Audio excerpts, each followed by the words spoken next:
ময়নাগুড়ির জলপেশ মন্দিরে শুরু হলো শ্রাবণী মেলা। রবিবার সকাল থেকেই জেলার বিভিন্ন প্রান্ত থেকে ভক্তরা আসতে শুরু করে। জলপাইগুড়ি জেলা ছাড়াও পার্শ্ববর্তী জেলা থেকেও প্রচুর ভক্তরা আসেন। এই মেলাকে কেন্দ্র করে প্রশাসনের পক্ষ থেকে যথেষ্ট নিরাপত্তার ব্যবস্থা করা হয়েছে। সার্ক রোড থেকে শুরু করে মন্দির সর্বত্রই প্রশাসনের নজরদারি রয়েছে।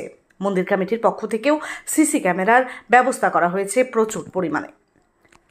পাশাপাশি মন্দির কমিটির নিজস্ব ভলেন্টিয়ার রয়েছে। এবারে ইলেকট্রনিক্স গেটের ব্যবস্থা করেছে মন্দির প্রবেশের মুখে মন্দির কমিটি। 50 জন করে মন্দিরের গর্ভগৃহে প্রবেশ করতে পারবে ভক্তরা। এদিকে মন্দিরের সামনে অবস্থিত পুকুরেও ব্যাপক নিরাপত্তার ব্যবস্থা করা হয়েছে। প্রচুর পরিমাণে সিভিল ডিফেন্সের কর্মী রয়েছে। শ্রাবণী মেলাকে কেন্দ্র করে বিভিন্ন ব্যবসায়ীরা দোকান সাজিয়ে বসেছে।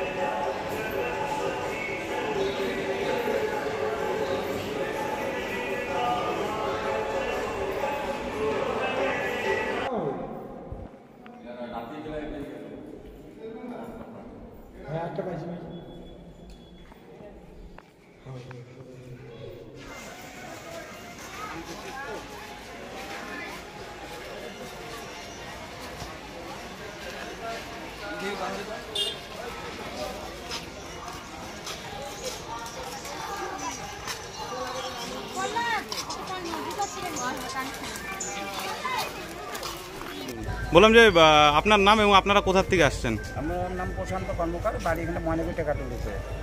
এখানে প্রতি বছর আসেন? হ্যাঁ, আমরা প্রত্যেক বছরই আসি। এবার নতুন কি সিস্টেম দেখলেন? এবার নতুন সেভাবে মন্দিরের ভিতরে ঢোকা যাচ্ছে, খুব সুন্দর। আর এবার মন্দিরে এবারে ব্যবস্থা করছে খুব ভালো। স্নান করলেন বাচ্চাদের নিয়ে? হ্যাঁ হ্যাঁ হ্যাঁ হ্যাঁ হ্যাঁ সিভিল ডিফেন্স ছিল এখানে? হ্যাঁ হ্যাঁ হ্যাঁ, সবাই ছিল, প্রচুর পরিমাণে ছিল। মানে নিরাপত্তা যথেষ্ট? নিরাপত্তা একদম কোনো কমতি নেই নিরাপত্তা। সব বন্ধুদের সাথে একসাথে আসছেন? হ্যাঁ হ্যাঁ হ্যাঁ হ্যাঁ, সবাই বন্ধু। মানে এবার মন্দিরে ঢুকে শান্তি পেলেন? হ্যাঁ হ্যাঁ হ্যাঁ হ্যাঁ হ্যাঁ। 2 বছর তো ঢুকতে পারেননি? না না না না, আমরা ঢুকতে পারি না 2 বছর মন্দিরে। মেলা তো খুব ভালো হবে, আশা করি খুবই ভালো। আজকে তো 10-12 হাজার লোক হবে, আগামীতে প্রচন্ড ভিড় হবে, প্রচুর লোক হবে। যারা আসছে তারা বলছে খুব ভালো এবার ব্যবস্থাপনা, খুব ভালো হয়েছে। আর বিশেষত আমাদের তো আমরা করেছি, আমরা হাইকোর্টের নির্দেশ অনুযায়ী করেছি। তাছাড়া পুলিশ প্রশাসন খুবভাবে সাহায্য করছে, আমাদের প্রশাসন দারুণভাবে সাহায্য করছে মেলাটাকে যাতে সুন্দরভাবে করা যায়। 2 বছর পর মানুষজন এখন মন্দিরের ভিতর প্রবেশ করতে পারছে এবং বাবার মাথায় জল ঢালতে পারছে। আপনাদের তো প্রত্যেক সব দিক দিয়ে নিরাপত্তা করছে? অবশ্যই অবশ্যই অবশ্যই। আমাদের প্রায় 170 জন ভলান্টিয়ার মানে আজকে থাকবে, আজকে রাত্রে এবং কালকে দিনে প্রায় 170 জন। কতদিন চলবে এই মেলা? এভাবে আরো আজকে প্রথম আরো 3টা মেলা চলবে, মানে 1 মাস ধরে চলবে? 1 মাস ধরে চলবে। মানে আজকে কি প্রথম